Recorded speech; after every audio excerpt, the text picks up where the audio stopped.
बस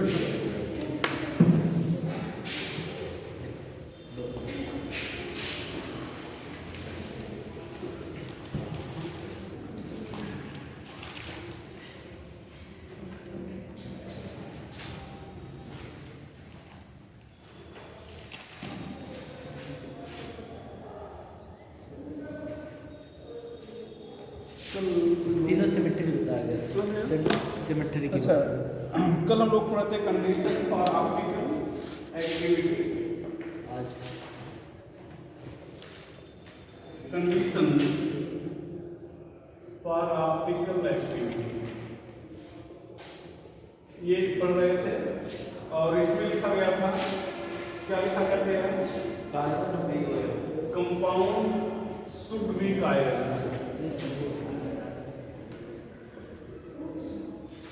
compound should B chiral लिखा दिया गया था।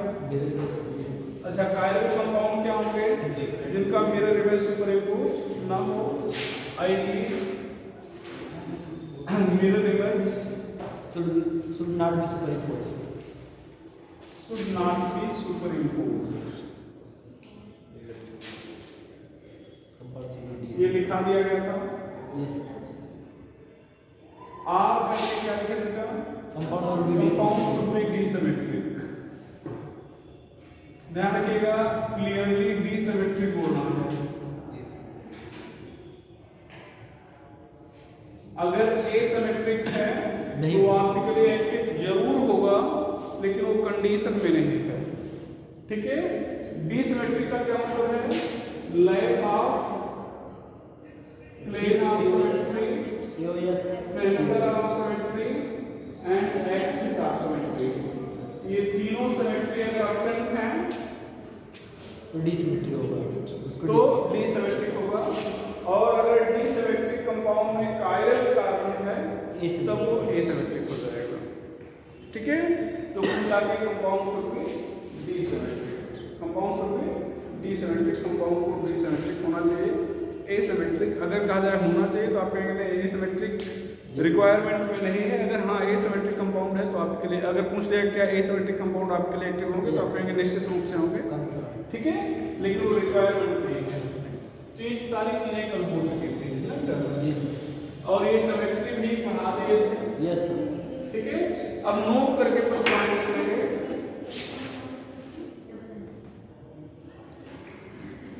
In general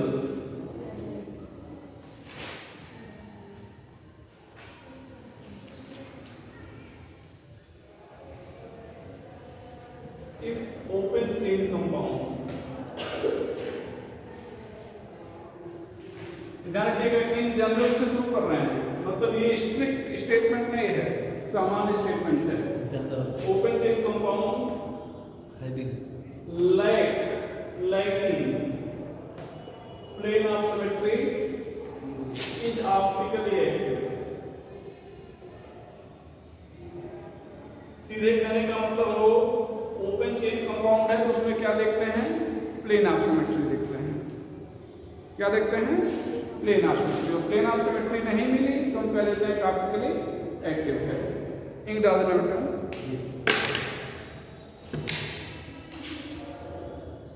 If cyclic compound like plane of symmetry and center of symmetry, then it is optically active।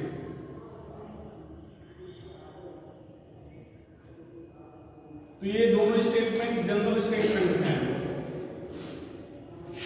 Third statement है ए compound is optically active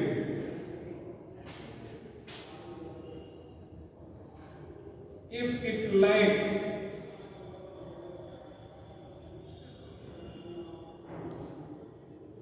all type of symmetry। मतलब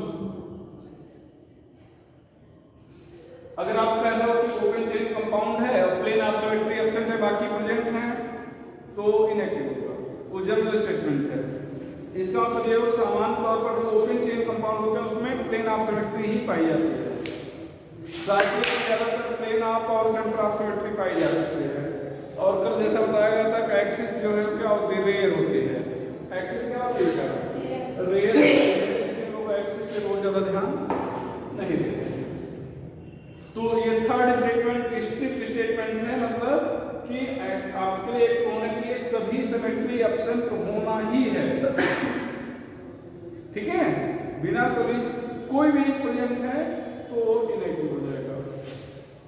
fourth statement कई बार आपसे पूछ लिया था, जो आगे लिखाने चल रहे हैं कि ध्यान में आपका क्या लिखा रहे हैं कि किसी कंपाउंड के मतलब ऑप्टिकली एक्टिव होने के लिए उसमें कायरल कार्बन की प्रेजेंस अनिवार्य नहीं है, ठीक है, बल्कि कंपाउंड को खुद ही क्या होना चाहिए, कायरल होना चाहिए। लिखिएगा for a compound to be optically active, for a compound to be optically active,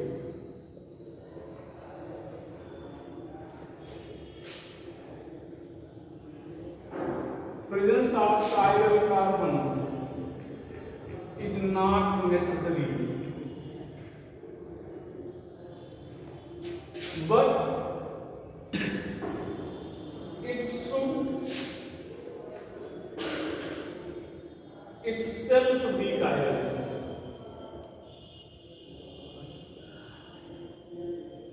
It should itself be chiral.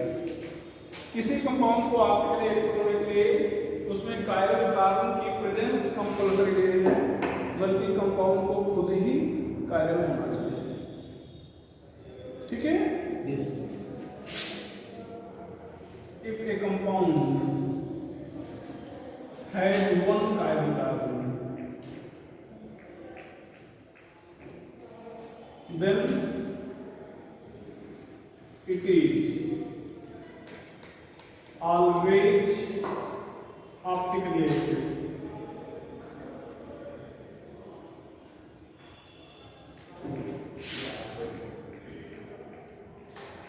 If it has more than one chiral carbon,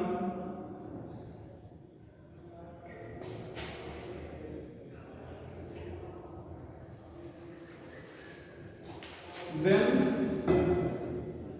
it may be optically active or inactive. ये assertion reason पूछे थे ना बेटा, वो ये सब statement उन सब के लिए सही है, ठीक है। कि अगर एक ही कायरल कार्बन है तो क्या होगा, निश्चित रूप से आपके लिए एक से ज्यादा है तो एक्टिव भी हो सकता है, इनएक्टिव। ये ध्यान दो, देखना बेटा, ये Cl ये क्या हो गया, C2H5। कल बताए थे कायरल कार्बन का मतलब 4 डिफरेंट ग्रुप जुड़ा होगा, एक ग्रुप, 2 ग्रुप, 3 ग्रुप, 4 ग्रुप, तो 4 डिफरेंट ग्रुप जुड़ेगा मतलब कायरल है। तो ये एक्टिव है, ये क्या है, एक्टिव। यहाँ पर ध्यान दो कितने कायरल कार्बन है बेटा, यहाँ पर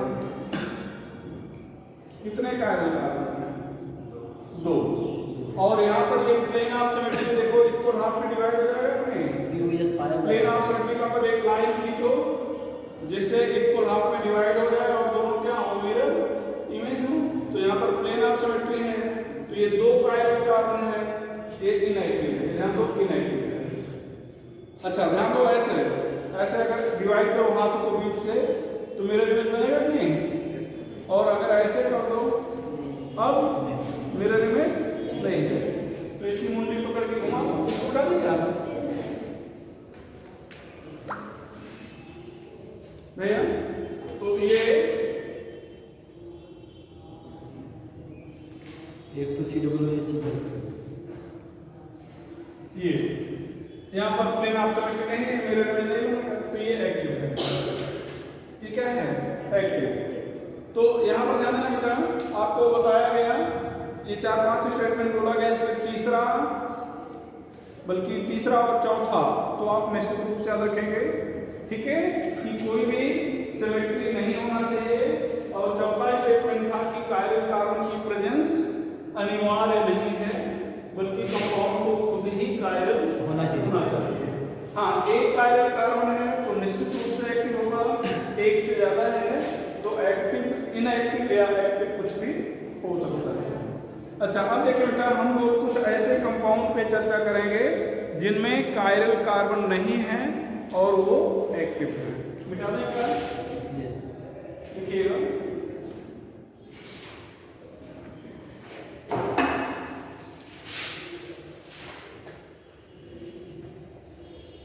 optically active compound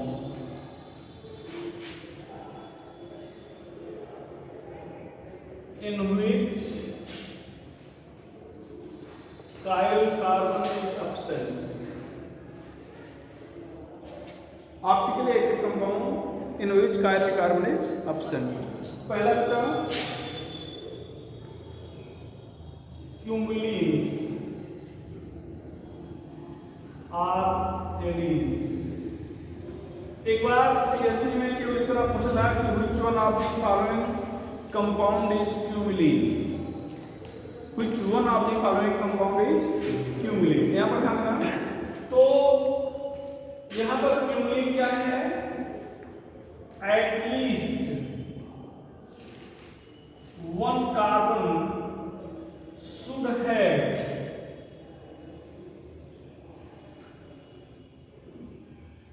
double bond on its both sides.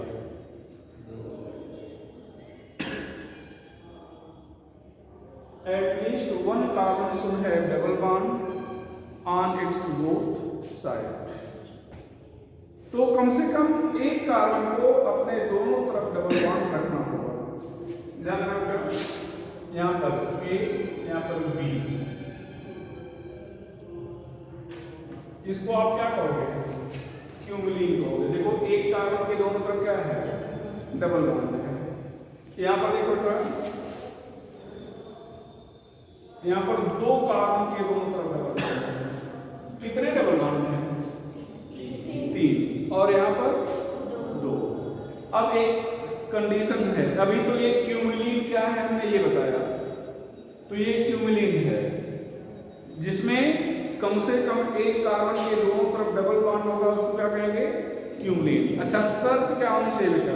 इधर हम लोग शर्त ये होनी चाहिए कि ये जो डबल मतलब बॉन्डेड कार्बन है, टर्मिनल डबल बॉन्डेड कार्बन है, इसका दोनों ग्रुप डिफर करना चाहिए। जैसे ये A है तो ये B है। हम ये नहीं कहें कि दोनों के डिफर करना चाहिए, एक मतलब ध्यान सुनिए कि क्या है, जो डबल बॉन्डेड कार्बन है उसका दोनों ग्रुप डिफर करेगा। तो देखो, ये डबल बॉन्डेड कार्बन है, इसका दोनों ग्रुप डिफर कर रहा है। ये डबल बॉन्डेड कार्बन है, इसका दोनों ग्रुप डिफर कर रहा है। आप कहोगे ये तो सेम है, इससे थोड़े कंपेयर कर रहे हैं भाई, ये इसका सेम है ना दोनों, ये थोड़े कहा जा रहा है। ये कहा जा रहा है डबल बॉन्डेड कार्बन का दोनों ग्रुप डिफर करेगा। और डबल बॉन्ड जो है वो इवन नंबर है, जैसे 2 है, 4 है, 6, 3, 5 नहीं हो सकता। ये ज्योमेट्रिकल आइसोमर है। यहाँ पर ज्योमेट्रिकल आइसोमर पर है ऑप्टिकल आइसोमर। अगर आड होगा तो ज्योमेट्रिकल होगा, आड होगा तो क्या होगा? ज्योमेट्रिकल। इवन होगा तो ऑप्टिकल होगा नहीं, हो सकता है। आड होगा तो ऑप्टिकल होगा नहीं, हो सकता है। ठीक है, तो यहाँ पर कंडीशन में क्या लिखा जा रहा है बेटा? इफ कंडीशन में दोनों जुड़ी वाले अलग double terminal bond should be even,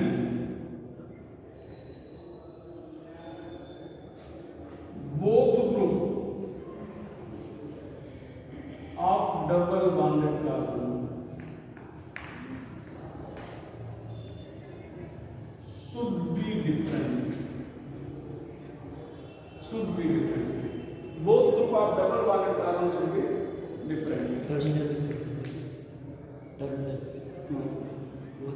Both group of double bonded, terminal double bonds का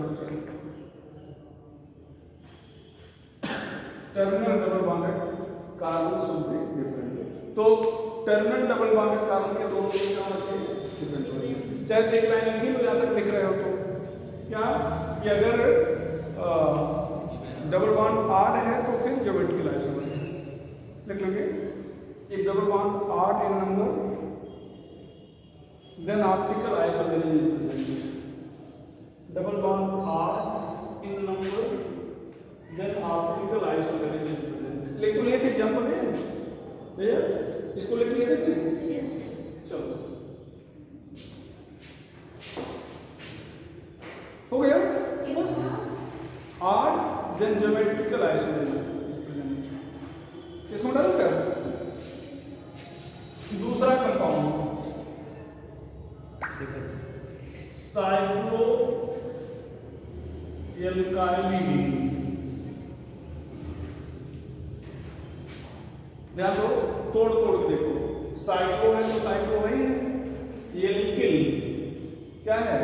एल्किल और IDENE आपको क्या पढ़ाया था? शुरुआत में पहला दूसरा लेक्चर ध्यान दो कि जब एक ही कार्बन से 2 H निकलेगा तो उसको एल्किल में IDENE और जोड़ देंगे तो उसको एल्किलीन कहेंगे। ठीक है। अच्छा, साइक्लोएल्किलीन होगा क्या?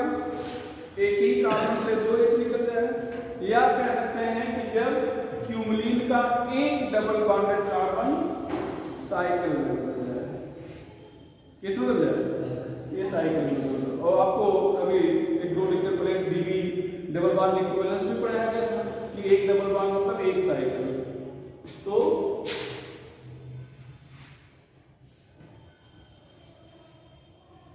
if one double bond of cumulene convert into cyclohexane, तो ये ध्यान दो, दिस इज क्यूमुलिन, तो इस डबल बॉन्ड को साइक्लोहेक्सेन बदल दो, और ये जो दूसरा डबल बॉन्ड है वैसे ही रह गया।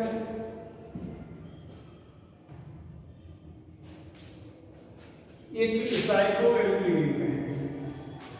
अच्छा ध्यान रखना, इधर फिर से ध्यान दो। यहां पर शर्त वही कि जो टर्मिनल ग्रुप है वो डिफर करने चाहिए, मतलब टर्मिनल कार्बन के जो दोनों ग्रुप है वो डिफर करने चाहिए। वो ऑफ टर्मिनल कार्बन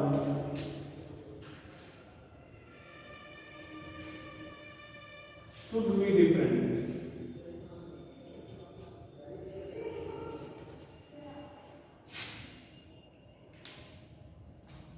इसको कहते क्या?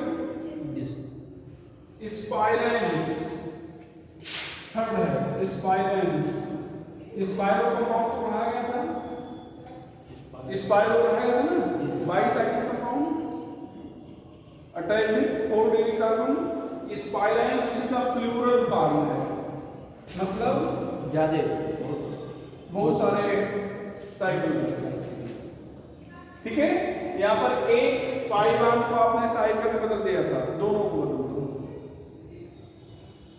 दोनों को बदल दो। नंबर ऑफ साइकिल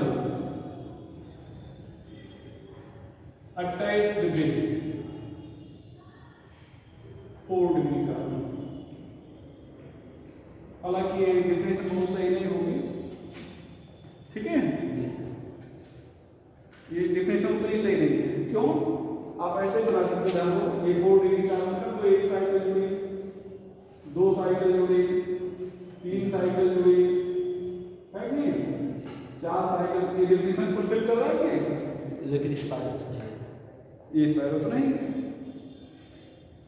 ये 4 डिग्री कार्बन हो गया, एक 3-4 साइकिल जुड़ी, तो ये डिफिनेशन फुलफिल नहीं करेगी। तो बेटर डिफिनेशन क्या होगी? बेटर डिफिनेशन होगी कि all the double bond of cumulene converted to cyclohexane. तो ये बेटर डिफिनेशन होगी। ठीक है। All double bond convert of cumulenes convert into a cyclohexane। ये ज्यादा बेटर होगा, बेटर डिफिनेशन होगी। ठीक है। ऊपर वाली डिफिनेशन उतनी सही नहीं है।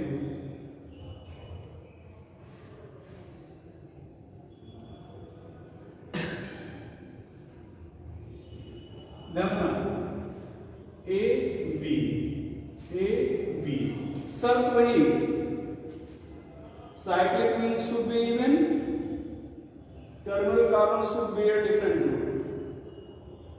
यहां पर अगर इसको 3 कर दिए तो ज्योमेट्रिकल हो जाएगा, ऑप्टिकल नहीं होगा। ठीक है, cyclic ring should be even terminal carbon should have different group।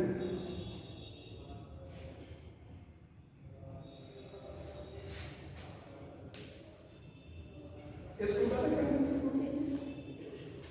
भैया अगर 8 कर दिए तो if R geometrical, then geometrical। अगर R है तो geometrical।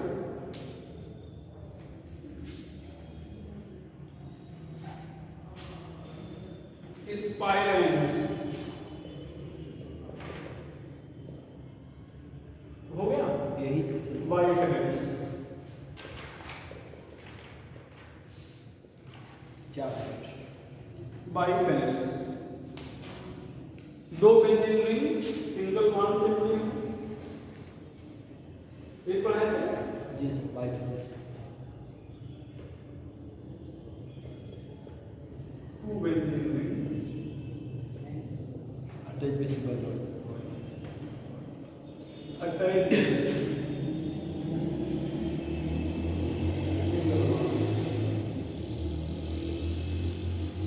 यहाँ पर ध्यान रखना। तो बाइफेनिल आपने कहीं ही दिया है, तो यहाँ पर तो ये बताना नहीं कि कितने बेंजीन रिंग होंगी, नाम ही बाइफेनिल है तो 2 ही बेंजीन रिंग होंगी, 2 से ज़्यादा तो हो नहीं सकती। हाँ, शर्त ये है कि दोनों के आर्थो पोजीशन पे डिफरेंट ग्रुप होना चाहिए। Ortho position of both ring should be substituted by different group. ठीक है, जी sir. Ortho position of both rings should be substituted by different group।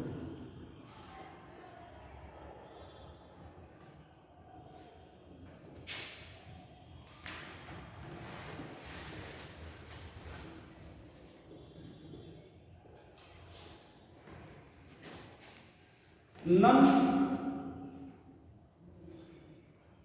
ring should have plane of symmetry।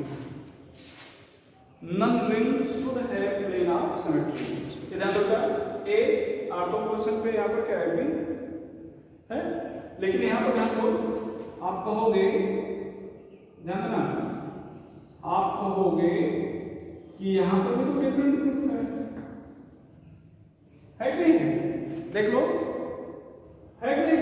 A B, यहाँ पर ए है यहाँ नहीं है, तो डिफरेंट तो किया ना, लेकिन यहाँ पर प्लेन ऑफ सिमेट्री है, ये प्लेन ऑफ सिमेट्री, तो इसका मतलब ये कि नहीं, क्या हो गया? दोनों में प्लेन ऑफ सिमेट्री बस एक ऊपर वाला, किसी यहाँ पर क्या लिखा, not ring should have plane of symmetry, किसी किसी एक में भी प्लेन ऑफ सिमेट्री नहीं होनी चाहिए। एक रिंग में दे दिया, इसको बता दो क्या,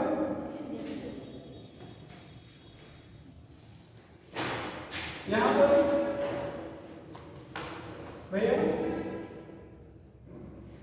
इधर देखो, यहाँ पर आप नोट क्या रहा है, एक्टिव है एक्टिव एक्टिव।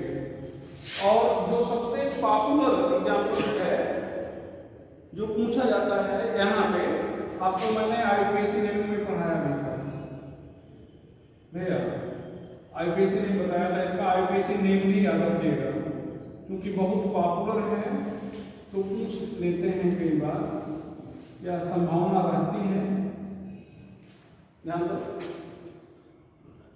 ये एक्टिव है और नाम क्या था? ध्यान दो, ये बाइफेनल ग्रुप वर्ड हो गया, ये सब्स्टिट्यूएंट हो गया, और ये क्या हो गया? फंक्शन। नंबरिंग यहाँ से करेंगे जहाँ पर नहीं कितने हैं, 1 2 3 4 5 6, 1 dash 2 dash 3 dash 4 dash 5 dash 6 dash. क्या लिखेंगे बेटा? 6 डैश डाई नाइट्रो नहीं 1 डैश बाइफेनिल, और बेटा 2 डैश डाई कार्बन काउंट नहीं किया ना, कार्बोक्सिलिक एसिड, तो काउंट नहीं करके क्या करते हैं? Carboxylic acid. अच्छा, ऐसे भी क्वेश्चन पूछ सकते हैं कि which one of the following is applicable active, cumulene, biphenyls, spiranes, और तो क्या कहेंगे? तो ऐसे ही क्वेश्चन कुछ भी पूछ सकते हैं। तो यहाँ पर बाइफेनिल बेटा दोनों के आपको क्वेश्चन पर डिफरेंट ग्रुप होना चाहिए और किसी में भी प्लेन ऑफ सिमेट्रिक नहीं होना चाहिए। तो ये कुछ ऐसे कंपाउंड थे इसको बता दें क्या, जिसमें कायरल कार्बन नहीं है, फिर भी वे क्या है? ऑप्टिकली एक्टिव है। इनांसियोमर,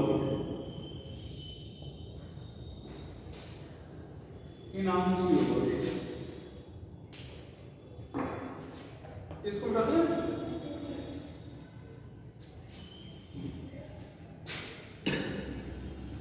नॉन सुपर इम्पोजिबल मिरर्स।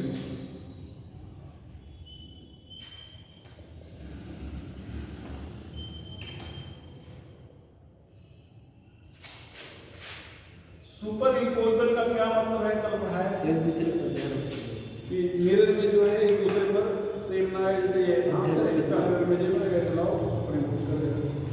अब ध्यान दो, CH3 यहाँ पर ये यहाँ पर क्या लिखा बेटा? ये ध्यान देना, इसका मिरर इमेज बनाया गया है तो क्या बनेगा? ClPH CH3 इसको उठा के इस पर ऐसे रखो तो H के ऊपर Cl आ जाएगा। ध्यान देना, हम यहाँ पर क्या लिख रहे हैं? If D then L, if L then D। जैसे यहाँ पर ये बोर्ड पे लिखा गया, हम बोर्ड पे देख के नहीं बता पाएंगे कि डेक्स्ट्रो है या नहीं। हम मान लिए कि D है, अगर ये D है तो इसका मिरर इमेज क्या हो जाएगा? अगर ये D है तो इसका मिरर इमेज क्या हो जाएगा? ये बताया था कि D का मतलब लाइट को दाई दिशा में घुमाए, मतलब इस कंपाउंड के सॉल्यूशन को अगर हम लोग लें और ये दाई दिशा में घुमा रहा है तो इसका मिरर इमेज कितना घुमा देगा? बाएं दिशा में।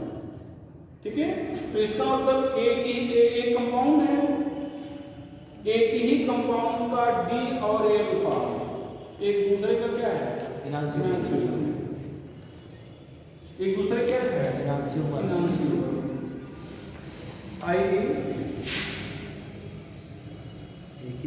D and L form.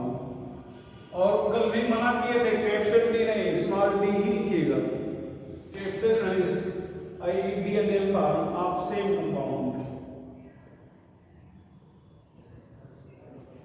इस बोलो बेटा enantiomer. D and L form आप सेम कंपाउंड इनांसियोमर। कैरेक्टरिस्टिक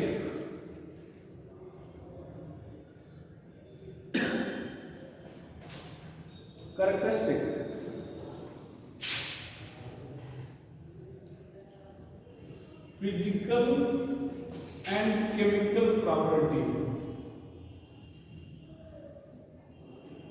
एक और चीज ध्यान रखिएगा, बुक में जब आप पढ़ोगे तो ज्यादातर ऐसे लिख दिया होगा physical and chemical property are same, लेकिन थोड़ा सा आपको क्लियर कर दें, केमिकल प्रॉपर्टी सबके लिए सेम नहीं होगी। फॉर एक आयरन लेवल, एक आयरन लेवल का क्या मतलब होगा? इसमें कार्बन एक कार्बन इसका मतलब ध्यान दो, जैसे हम लोग ऑर्गेनिक रिएक्शन जब लिखते हैं तो एक स्पेसीज होती है जो दूसरे पर अटैक करती है, तो जिस पर अटैक है वो सबस्ट्रेट और जो अटैक कर रहा है वो रिएजेंट है। तो रिएजेंट एक आयरन होना चाहिए, मतलब रिएजेंट आपके लिए एक्टिव नहीं होना चाहिए। अगर रिएजेंट भी आपके लिए एक्टिव हो गया तब केमिकल प्रॉपर्टी सेम नहीं होगी। ठीक है, तो इसलिए यहाँ पर क्लियर कर रहे हैं फॉर एक आयरन रिएजेंट, मतलब अगर रिएजेंट आपका एक आयरन है तब केमिकल प्रॉपर्टी सेम होगी, सबके लिए नहीं same. Physical and chemical property is same. दूसरा क्रिस्टलाइन स्ट्रक्चर, जैसा बता रहे हैं सारी स्टेट आप लोगों ने पढ़ा नहीं, syllabus is different. Crystalline structure is different, मतलब 6-7 स्ट्रक्चर होते हैं क्रिस्टल के, ठीक है। तो उसमें कोई शेप होता ही है जो सारे होते हैं क्रिस्टलाइन, तो ये डिफर करेगा। बायोलॉजिकल प्रॉपर्टी डिफरेंट,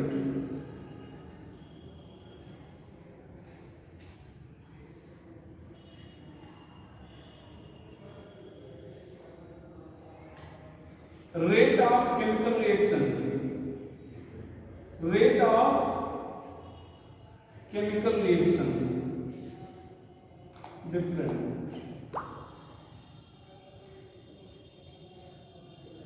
ये एक चीज ध्यान रखिएगा, यहाँ पर आप कहोगे कि फिजिकल और केमिकल प्रॉपर्टी का बता रहे थे सेम है, लेकिन ये बस एक चीज डिफर करेगा, ठीक है, कि जो रेट है वो डिफरेंट होगा, ठीक है। तो ये 4 प्रॉपर्टी हो गई किसकी, इनांशियोमर।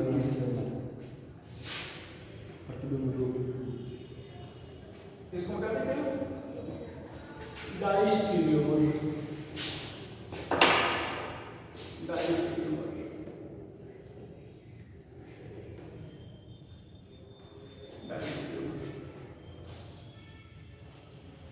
ध्यान से देखिएगा, stereo isomer which are not mirror images।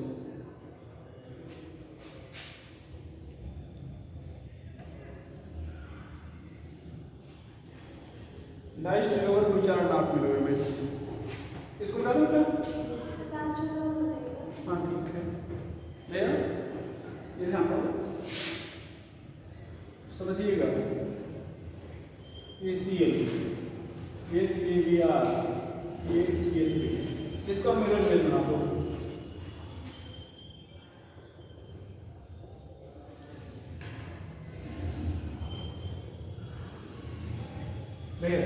देखो मिरर इमेज बन गया, इधर देखो ऐसे ऐसे ऐसा है, इसका मिरर इमेज देखो हो गया ना, कोई मिरर इमेज बनेगा। अब फिर ऐसे रखो, ऊपर वाले की मुंडी ऐसे घुमा दो ऐसे, तो हम मान लो इसको ऐसे रख रहे हैं, ऊपर वाली मुंडी घुमा दे रहे हैं, तो क्या बनेगा, CH3 मुंडी घूम गई है ना, तो Cl इधर आ गया, नीचे वाला पार्ट वैसे है, ये CH3, इसका मिरर इमेज बना दो। Mirror image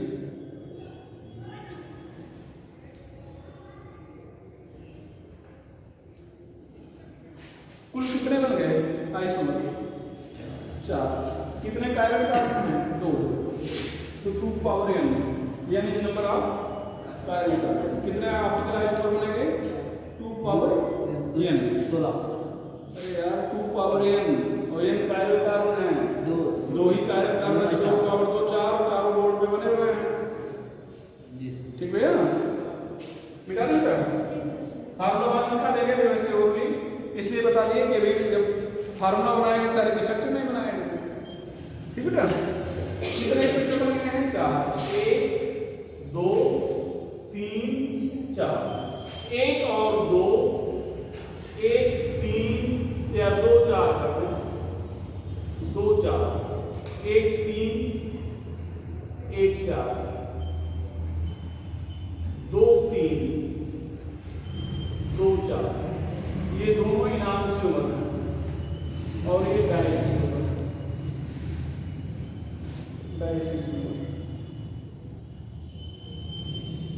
इनांशियोमर डायस्टेरियोमर। ध्यान दो, एक और तीन को ध्यान से देखो, दो तीन को पहले देखो, दो तीन को ज्यादा बढ़िया से देखो। दो और तीन क्या मिरर इमेज है? ये H है, यहाँ पर H भी आ रहा है नहीं, दो चार यहाँ HCl है, H तो H है मान लो, लेकिन ये मिरर इमेज नहीं है। उसी तरह से एक तीन यहाँ पर Cl है, यहाँ पर देखो H है नहीं ना, एक चार यहाँ पर Cl है, यहाँ Cl तो है लेकिन यहाँ Br है, यहाँ पर क्या है H। तो ध्यान दीजिएगा, डेफिनेशन को ध्यान से पढ़िए। और इनांशियोमर और डायस्टेरियोमर को भी डिफरेंस बहुत बारीक है। यहाँ पर इनांशियोमर में ऐसे स्टीरियो आइसोमर जो मिरर इमेज होते हैं उनको इनांशियोमर कहते हैं। स्टीरियो आइसोमर है लेकिन मिरर इमेज नहीं है, क्या कहेंगे? डायस्टेरियोमर। अगर आपसे कहा जाए कि डायस्टेरियोमर ऑप्टिकली एक्टिव होंगे या इनएक्टिव होंगे, ऑप्टिकली एक्टिव होंगे या इनएक्टिव? ये तो चारों एक्टिव हैं, कौन इनएक्टिव होता है? तो डायस्टेरियोमर अच्छा एक्टिव भी हो सकते हैं, इनएक्टिव भी हो सकते हैं। इधर देखो, इधर देखो, ये ज्योमेट्रिकल जो आइसोमर है इसको कहां पर पढ़े थे? स्ट्रक्चरल में या स्टीरियो में? कहां पढ़े थे? स्ट्रक्चरल ज्योमेट्रिकल पढ़े थे? देखो कहां पर पढ़े थे? ज्योमेट्रिकल स्टीरियो, ज्योमेट्रिकल पढ़ा गया था ना स्टीरियो। तो ये मतलब ज्योमेट्रिकल जो है स्टीरियो में पढ़ा गया था ना, geometrical is part of stereo isomer. और क्या ये सिस है और ये ट्रांस है? Cis trans. तो क्या ये मिरर इमेज है? खींच लो, CH3 CH3HH, लेकिन ये CH3AH हो गया। तो स्टीरियो आइसोमर तो है लेकिन मिरर इमेज नहीं है। तो क्या ज्योमेट्रिकल आइसोमर को भी इनांशियोमर डायस्टेरियोमर बोलते हैं? हाँ, डिफरेंशियल लागू हो रही है। स्टीरियो आइसोमर लेकिन मिरर इमेज नहीं। इसका मतलब जो ज्योमेट्रिकल आइसोमर हैं ये भी क्या है? डायस्टेरियोमर। तो लिख लेंगे अगला, geometrical isomer is also diastereomer. Geometrical isomer is also diastereomer. Geometrical isomer is also diastereomer.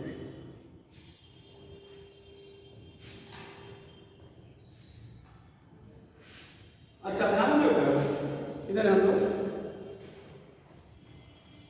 यहां पर जो ज्योमेट्रिकल आइसोमर है तो आप किसकी फिजिकल प्रॉपर्टी डिफर कर रहे थे? कल ही पढ़ाया था ना, परसों या कल पढ़ाया था, बताया था कि ज्योमेट्रिकल आइसोमर जो होते हैं इनकी फिजिकल प्रॉपर्टी, सॉल्वेंटी, boiling point, melting point, pH सब बताया था, सब डिफर करता है। तो ये भी डायस्टेरियोमर है, फिजिकल प्रॉपर्टी कर रही है। तो इसका मतलब डायस्टेरियोमर की जो फिजिकल प्रॉपर्टी है क्या करती है? डिफर करती है। क्या करते हैं? लेकिन केमिकल प्रॉपर्टी सेम होगी। अब पूछा जाए क्यों ऐसा है, तो आप कहेंगे फंक्शनल ग्रुप सेम है इसलिए केमिकल प्रॉपर्टी सेम होगी, लेकिन एटॉमिक कॉन्फ़िगरेशन डिफर कर रहा है।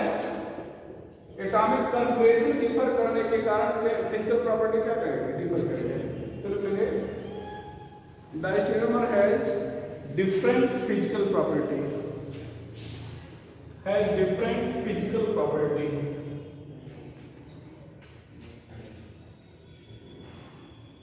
ड्यू टू ब्रैकेट में due to different atomic configuration, due to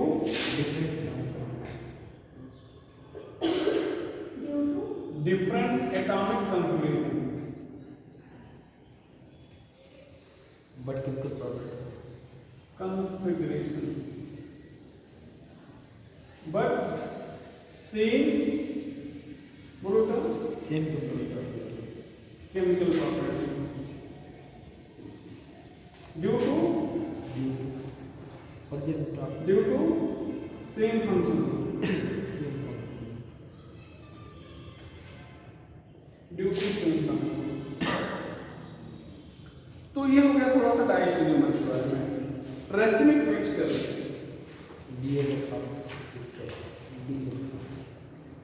भैया,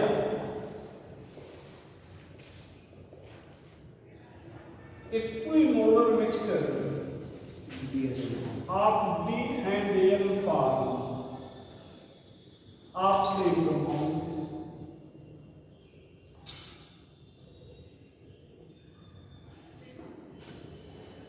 एक ही कंपाउंड का डी और उसी का एल का समान मोलर मिक्सचर लिया जाए तो जो मिक्सचर बनेगा उसको क्या कहेंगे? Racemic mixture. ठीक है, ध्यान रखिएगा। मान लो एक कंपाउंड ए है दूसरा बी है, तो ए का डी और बी का एल नहीं ले सकते। अगर ए का डी लिया गया है तो ए का ही बी लिया जाना चाहिए, मतलब ये लिया जाना चाहिए। यहाँ पर इट इज ऑप्टिकली एक्टिव और inactive? Optically inactive due to external compensation. ये पूछा जाता है कारण दिया भी, तो एक्सटर्नल कंपनसेशन के नीचे अंडरलाइन कर देना, ड्यू टू एक्सटर्नल कंपनसेशन।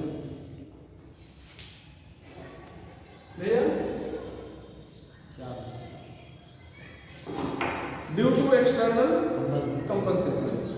ध्यान दो, यहां पर रखे क्या? डी और एल का आपने समान मात्रा में मिक्सचर दिया है। एक्सटर्नल कंपनसेशन क्या है कि एक ही कंपाउंड का दो फॉर्म अलग अलग बिहेव कर रहे हैं, अपोजिट बिहेव कर रहा है। डी लाइट पास करोगे तो चाहेगा कि लाइट दाईं दिशा में चला जाए, जितना दाईं दिशा घुमाना चाहेगा, एल उतनी ही बाईं दिशा में घुमाना चाहेगा, उतना ही बाईं दिशा में घुमाना चाहेगा। तो ये चाहे मतलब बी चाहेगा दायां, बी चाहेगा, एल चाहेगा बायां, दोनों चाहते रहेंगे लाइट से निकल जाएगा, कहाँ होंगे? मतलब ही नहीं। अच्छा, मान लो सपोज करो कि यहाँ पर लिखा गया था ये 2-क्लोरोब्यूटेन है, एक्टिव है, इसका 5 मोल डी लिया गया और 2 मोल एल लिया गया, मिला दिया गया। अब ये एक्टिव होगा या इनएक्टिव? क्या होगा? एक्टिव होगा। एक्टिव। ऑप्टिकल प्योरिटी एक वर्ड आएगा, ऑप्टिकल प्योरिटी कितना होगी? तो यहाँ पर D minus L, D plus L into 100, इसको कहते हैं ऑप्टिकल प्योरिटी या इनांशियोमेरिक एक्सेस। इनांशियोमेरिक एक्सेस आर करके, ठीक है। इसी फार्मूले को ध्यान दो, R S R plus S into 100। R S nomenclature देखेंगे सिलेबस में है या नहीं है। स्टीरियो आइसोमेरिक तो है, तो अगर होगा तो बता देंगे, थोड़ा बहुत ज़्यादा टाइम नहीं लगेगा इसमें, ठीक है। अब अगर आपसे कहा जाए कि यहाँ पर मान लो इसका 2 मोल 5 मोल डी लिया गया, ये 2-क्लोरोब्यूटेन का 5 मोल डी और 2 मोल डी मतलब ये एक मिक्सचर बनाया गया, तो ऑप्टिकल प्योरिटी कितना है? तो कितना हो जाएगा? 5 माइनस 2 3/8, तो 3/8 होने से ये ऑप्टिकल प्योरिटी हो जाएगा, ठीक है। ये चीज या इनांशियोमेरिक एक्सेस हो जाएगा। यहाँ पर क्या हो जाएगा? 37.5 5 माइनस 2, यहाँ पर 5 प्लस 2 है, 3 2, ये 2 है ना? अच्छा, तो 8 बना है भाई, आपको बताया नहीं, तो कितना आ जाएगा? 3/7 42 के आसपास है, जो भी है 42, ठीक है ना? तो ये हो जाएगा ऑप्टिकल प्योरिटी। क्वेश्चन वगैरह नहीं पूछता, ठीक है, पूछता नहीं, इसलिए बहुत ज़्यादा इसमें जा नहीं रहे हैं। हाँ, बता देना आप कोई बुक सॉल्व कर रहे हो कहीं से मिल जाए तो ये न लगे कि आपने सुना नहीं है, ठीक है ना? हाँ, आगे चला जाए। या दिमाग में ऐसे क्वेश्चन पूछ लिया जाए कि 5 मोल डी लिया गया, 2 मोल एल लिया गया, तो क्या मिक्सचर इनएक्टिव है एक्टिव है? तो आप कहोगे एक्टिव है, ठीक है। अब क्या?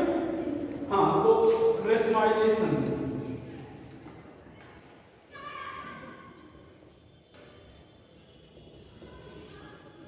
Formation of racemic mixture,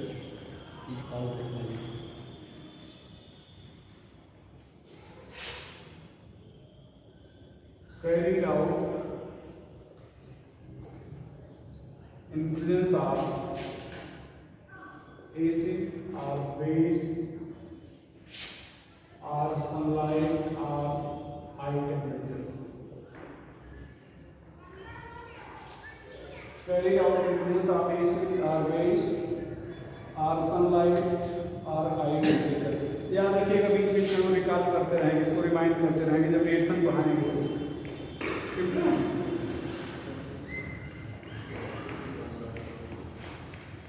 resolution,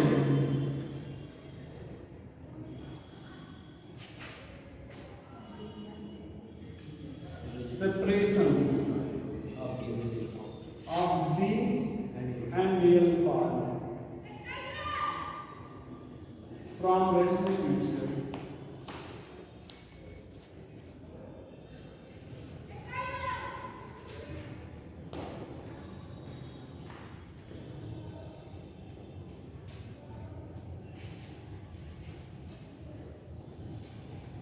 separation of, ध्यान देना स्पेलिंग याद रखिएगा, रिसोल्यूशन मतलब सॉल्यूशन के आगे आप री जोड़ दो, क्योंकि रिजॉल्वेशन स्पेलिंग में क्या पूछेंगे, रिजॉल्वेशन, रिवोल्यूशन ऐसे कह के पूछेंगे, तो क्या है रिसोल्यूशन। तो क्या है separation of the real form from residue mixture. It is carried out, कहानी में लिखा रहे हैं क्योंकि कहानी नहीं पूछते, बाय पहला मैकेनिकल मेथड,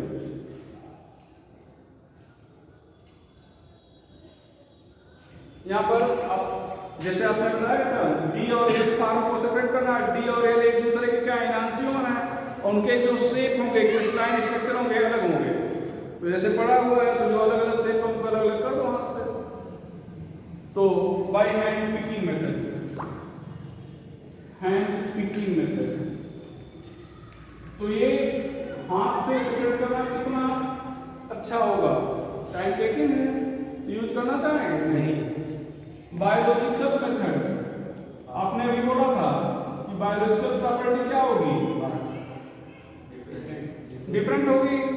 तो होता क्या है कि यहाँ पर कुछ माइक्रो ऑर्गेनिज्म होते हैं, तो या तो जैसे डी अमोनियम टार्ट्रेट ले लिया जाए, तो उसको एक बैक्टीरिया है जो उसके डी फार्म को खा जाता है, तोड़ देता है, तो माइक्रो ऑर्गेनिज्म लिया जाएगा, तो या तो डी फार्म या एल फार्म को या तो तोड़ देंगे या खा जाएंगे।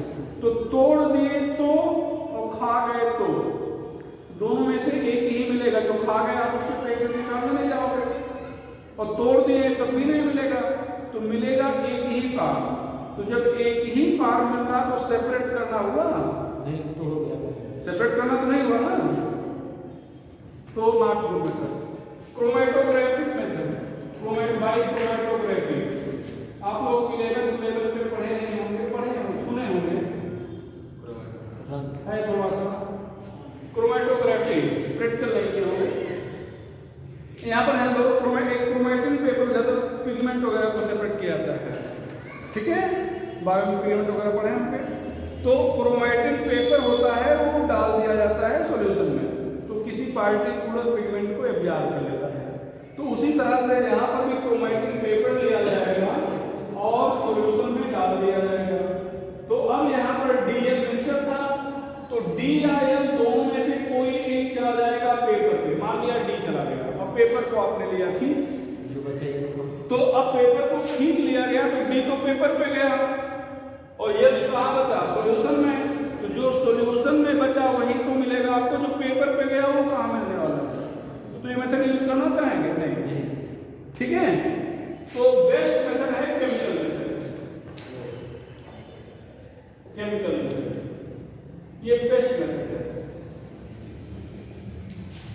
अगर चारों ऑप्शन में दिया है कि resolution can be carried out, option A, option B, option C, option D, चारों आल तो है नहीं, चारों दिया गया है, तो क्या हो जाएगा ऑप्शन डी।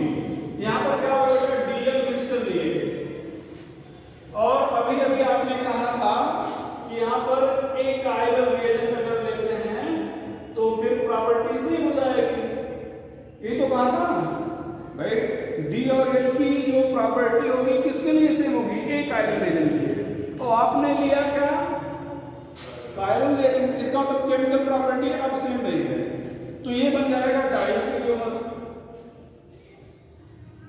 क्या बन जाएगा, डाइस्टीरियोमर। और फिर आपने बोला था डाइस्टीरियोमर की फिजिकल प्रॉपर्टी डिफर करती है, तो मान लो डाइस्टीरियोमर बने, अब इसमें किसी एक का बॉइलिंग पॉइंट बढ़ गया, किसी एक का घट गया, और बॉयल कर दो तो जिसका बॉइलिंग पॉइंट ज्यादा है वो रह जाएगा, और जिसका कम है वो क्या होगा, वेपर में आ जाएगा। तो एक आपको वेपर में मिल गया और एक सॉल्यूशन में मिल गया। तो यहाँ पर आप क्या यूज करोगे, फिजिकल मेथड। क्या यूज कर रहे हो, physical method. If D in solution, then L in vapor.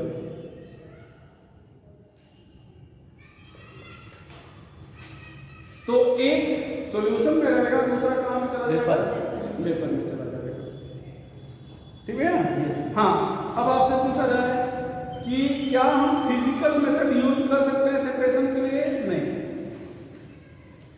ये फिजिकल मेथड जो आपने लिखा है ये एक इंटरमीडिएट प्रोसेस है, बीच में यूज किया गया डिस्टेंस, शुरुआत से नहीं किया। बात समझ रहे ना, आप कहोगे फिजिकल मेथड तो लिखा गया, नहीं, फिजिकल मेथड बीच में कहीं यूज किया गया है, इंडिपेंडेंट प्रोसेस नहीं है। तो अगर आपसे कहा जाए क्या फिजिकल मेथड यूज कर सकते हैं, तो आपका आंसर क्या होगा, नहीं यूज कर सकते। मिटा दें। तो ये था रिसोल्यूशन। कल मीसो कंपाउंड पढ़ाया गया था, meso compound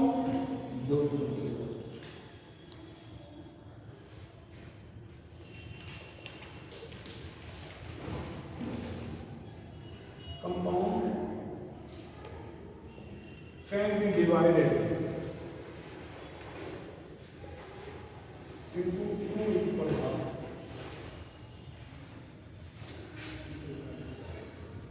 Throw it there.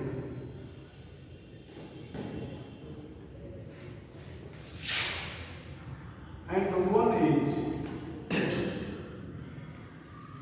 mirror image.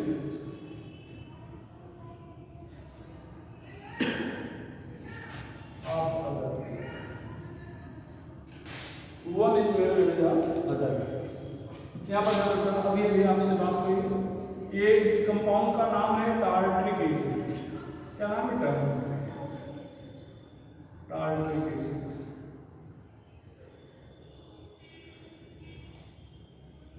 अब चूंकि इसको आप दो इक्वल हाफ में डिवाइड करके ध्यान दो, इधर देखो, इसकी मुंडी पलट तो इधर आ जाएगी, तब भी टार्ट्रिक एसिड होगा। तो इधर ऐसे है तब भी देखो, ऐसे है तब भी टार्ट्रिक एसिड है, ऐसे घुमा दिया तब भी टार्ट्रिक एसिड है। ये टार्ट्रिक एसिड इनएक्टिव है और ये क्या है, एक्टिव है। और टार्ट्रिक एसिड आप सबको कह रहे हो, नहीं कह सकते, तो इसको लिखना पड़ेगा मीसो टार्ट्रिक एसिड। तो जैसे मीसो लिखे कैसे समझ में आ जाएगा, मुंडी दोनों की क्या है, एक तरफ। ठीक है। अच्छा, यहाँ पर हम लोग मीसो कंपाउंड जो होते हैं ये इनएक्टिव होते हैं,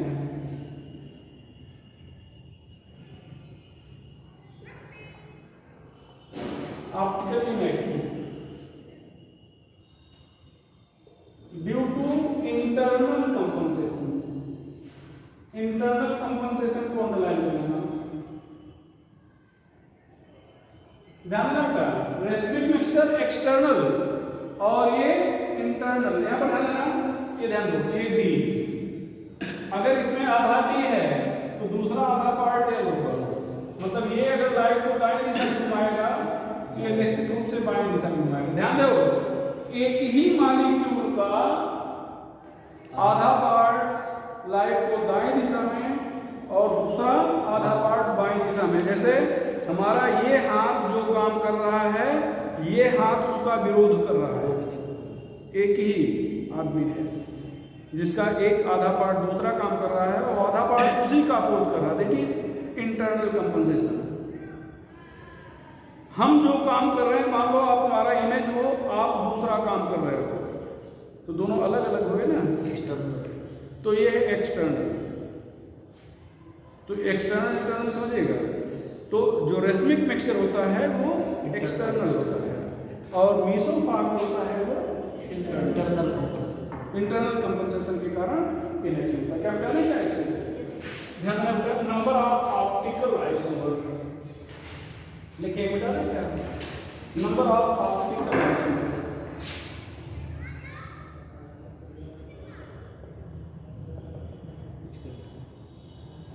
नंबर ऑफ ऑप्टिकल आइसोमर यहाँ पर 2। If compound can not be divided into 2 equal half, compound can not be divided into 2 equal half। तो यहाँ पर मिलता नंबर ऑफ ऑप्टिकल आइसोमर ए से कर रहे हैं 2 पावर n इनांसियोमेरिक ये का मतलब मिक्सचर, ठीक है, सॉरी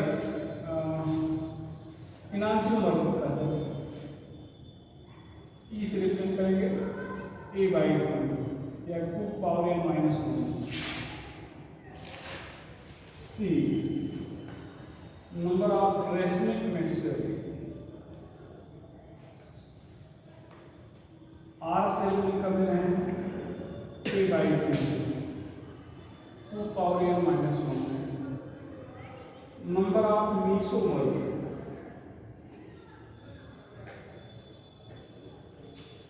ये थोड़ा सा गलत लिखे बेटा, थोड़ा सा गलत है। नंबर ऑफ ऑप्टिकल आइसोमर नहीं, number of optical active form, sorry optical active form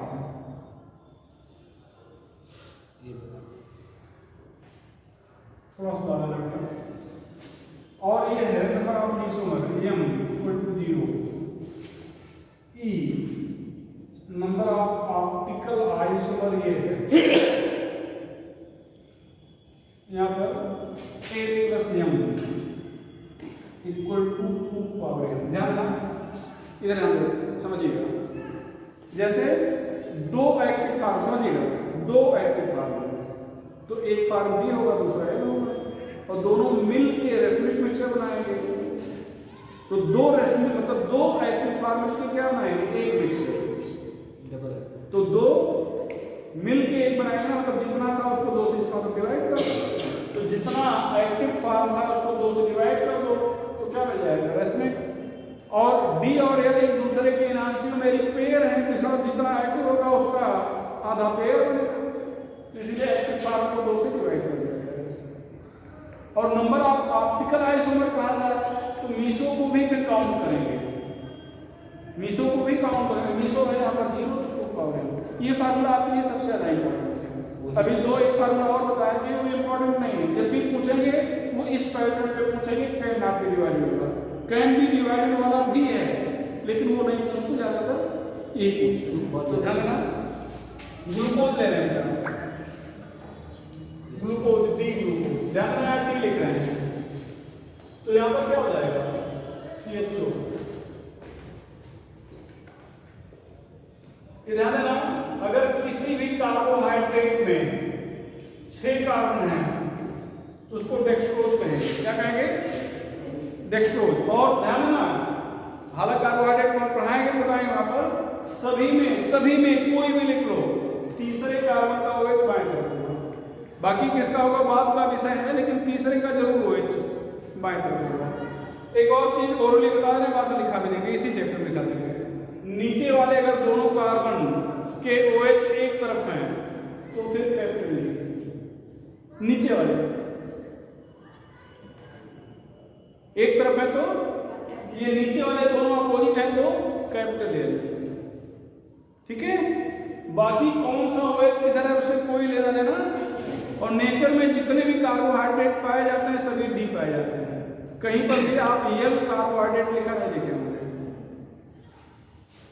कहीं पर भी नहीं देखे होंगे। जी सर। तो नेचर में पाए जाने वाले कार्बोहाइड्रेट ही डी टाइप के होते हैं। तो इस डी का मतलब डेक्स्ट्रो रोटेटरी नहीं होता है। इस डी का मतलब ये है कि नीचे वाले दोनों कार्बन के OH किधर है, एक तरफ। हो सकता है कि ये एल भी बड़ा डी से, इसीलिए आप कैपिटल डी लिखा गया है, स्मॉल डी नहीं। कितने कार्बन कार्बन हैं?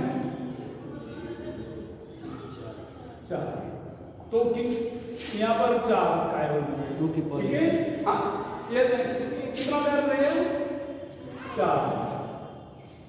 लेकिन अगर अल्फा डी कह दिया जाए तो 5 कार्बन है। एक बार पूछा गया था किसी एग्जाम में, अगर आपसे डी ग्लूकोज कह रहा है तो कितने कार्बन? 4। ये अल्फा डी कह दिया तो 5, बीटा डी कह दिया तब भी 5, ठीक है। अल्फा बीटा और अल्फा, तो यहां पर ए कितना हो जाएगा? 2 पावर 4 16 होगा, आर 16/2 8, ई बेटा 16/2 8, एम 0, 8 प्लस एम 2 पावर 4 16,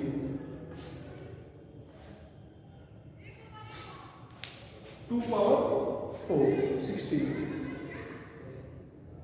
तो चले, हालांकि थोड़ा सा बताना तो और था, लेकिन गेट बंद करने के लिए आ गए हैं। फ्रक्टोज देखो,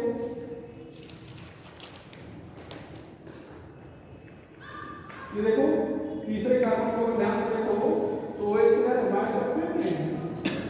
कौन सा फ्रक्टोज हो गया, डी या एल? नीचे वाला है तो एक साइड डी। डी फ्रक्टोज कितने कार्बन? तो A 2 power 3, A R 8/2 4, E 8/2 4, 8 plus M कितना बेटा? 2 पावर 3 8। अब कल बता देंगे कैन बी डिवाइडेड वाला, कुछ क्वेश्चन इस पर करा देंगे, ठीक है। थोड़ा इलेक्ट्रो बता देंगे, ये डी और एल भी बता देंगे, कैपिटल डी कैपिटल एल के बारे में चर्चा कर लेंगे। ये सब चर्चा करने के बाद फिर हम लोग आ जाएंगे मीसो सॉरी कन्फॉर्मेशन आइसोमेरिज्म पे, ठीक है। तो 2 लेक्चर ज़्यादा था इस चैप्टर पे लगेगा, ठीक है। उसके बाद फिर हम लोग सीधे अपने रिएक्शन मैकेनिज्म पे आ जाएंगे, जैसे रिएजेंट क्या है, वेरियस टाइप ऑफ इफेक्ट क्या है, इनका एप्लीकेशन, ये सब पे आ जाएंगे, ठीक है। कोई डाउट नहीं है?